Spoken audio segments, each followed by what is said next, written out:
Assalamualaikum warahmatullahi wabarakatuh. Perkenalkan nama saya Subianto dari kelas 6A dengan NIM 220200014. Di sini saya akan mempresentasikan apa saja yang saya lakukan selama PKL di PT Putra Pandawa Yudhistira untuk menyelesaikan mata kuliah UAS UAS mata kuliah manajemen perawatan mesin tentang manajemen perawatan mesin bor. Selanjutnya kita lanjut ke apa aja sih kegiatan saya selama PKL di PT Putra Pandawa Yudhistira selama 3 bulan ini, dimulai dari tanggal 16 Desember sampai 30 Maret. Selama pelaksanaan PKL, saya ditempatkan di bagian produksi, khususnya dalam pengawasan dan pemeliharaan mesin bor yang digunakan untuk proses pembuatan komponen logam.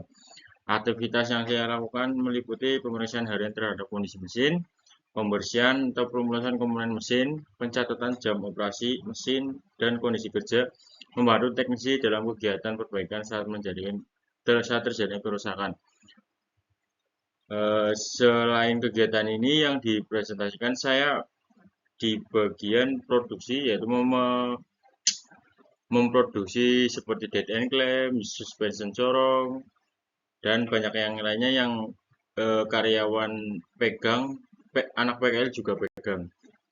Dari kegiatan ini, penulis memperoleh pengalaman nyata terkait pentingnya manajemen perawatan mesin dan menunjang kelancaran proses pembelajaran. Kita lanjut ke kekurangan apa saja sih yang ada dalam manajemen perawatan dalam kegiatan produksi. Berdasarkan observasi saya dan kegiatan yang diperoleh selama kegiatan PKL, ditemukan beberapa kelemahan dalam sistem manajemen perawatan mesin di perusahaan. Hal ini berdampak pada tidak optimalnya produktivitas dan efisiensi kerja. Apa saja sih kerusakan yang sering terjadi selama PKL? Saya mencatat beberapa jenis kerusakan mesin yang sering terjadi, antara lain yang pertama, overheating pada motor penggerak mesin bor. Biasanya itu dikarenakan produksi itu secara massal, jadi mesin bor mengalami pemanasan di bagian mesin karena setiap produksi kadang-kadang di tempat PT Pandawa Yudhistira ini setiap harinya kadang-kadang 1000 pieces untuk produksi. Yang kedua, kerusakan pada bearing dan puli penggerak. Yang kedua, kebocoran oli pada sistem pelumas. Yang keempat, getaran berlebih pada spindle bor. Selanjutnya, penyebab seringnya kerusakan. Yang pertama, kurangnya perawatan preventif mesin lebih sering dibiarkan berjalan tanpa pemeriksaan rutin, sehingga potensi kerusakan tidak terdeteksi dini. Ya, biasanya karena kemungkinan di pihak produksi kita di PT Putra Pandawa Yudhistira tempat PKL saya itu tidak ada teknisi. Teknisi itu biasanya terlalu sibuk di bagian produksi karena tidak, ibaratnya kalau misalnya di PT Putra Pandawa Yudhistira itu tidak ada teknisi atau maintenance. Maintenance-nya kalau misalnya memang rusak, yang membetulkan adalah kepala divisinya. Yang kedua, tidak adanya jadwal pemeliharaan terstruktur, perawatan hanya dilakukan saat terjadi kerusakan. Sistem perawatan reaktif atau breakdown.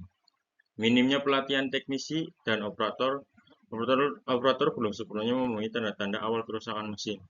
Biasanya operator kan ya, kalau misalnya mesin bor itu bisa dipegang semua orang, kayak, tapi selain bagian pengecoran, yang lain bisa memegang.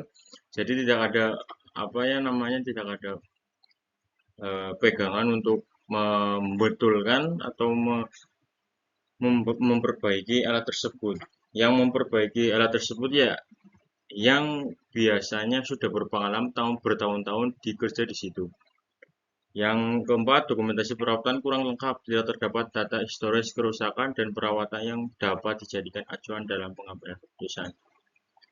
Sering terjadi di PT saya adalah tidak adanya dokumentasi. Kita lanjut ke next slide selanjutnya. Saran perbaikan manajemen perawatan menurut saya untuk PT Putra Pandawa Yudhistira ya. Yang pertama, menerapkan sistem perawatan preventif. Karena di PT Putra Pandawa Yudhistira itu tidak ada perawatan preventif. Ya, perusahaan sebaiknya menerapkan pendekatan perawatan preventif, yaitu dengan membuat jadwal pemeriksaan rutin berdasarkan jam kerja mesin. Contohnya seperti yang diterapkan di PT Astra Autoparts, mereka menerapkan perawatan mesin setiap 250 jam kerja yang meliputi penggantian oli, pembersihan filter, dan pengecekan sistem pendingin. Yang kedua, pelatihan dan penguatan SOP perawatan.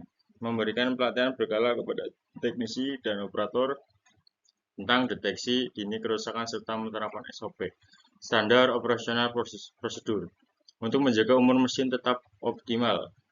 Yang ketiga, digitalisasi catatan perawatan. Penerapan dapat membantu dokumentasi kerusakan, histori perawatan, dan suku cadang yang digunakan. Dengan sistem ini, teknis dapat melakukan pemantauan dan perencanaan perawatan secara efisien. Berikut yang bisa saya paparkan selama kegiatan PKL saya, dan ada kondisi di mana harus ada perawatan mesin, yang khususnya di mesin bor. Sekian dari saya, kurang lebihnya mohon maaf walau bila mana ada kata-kata yang salah. Saya mohon maaf. Wassalamualaikum warahmatullahi wabarakatuh. Terima kasih.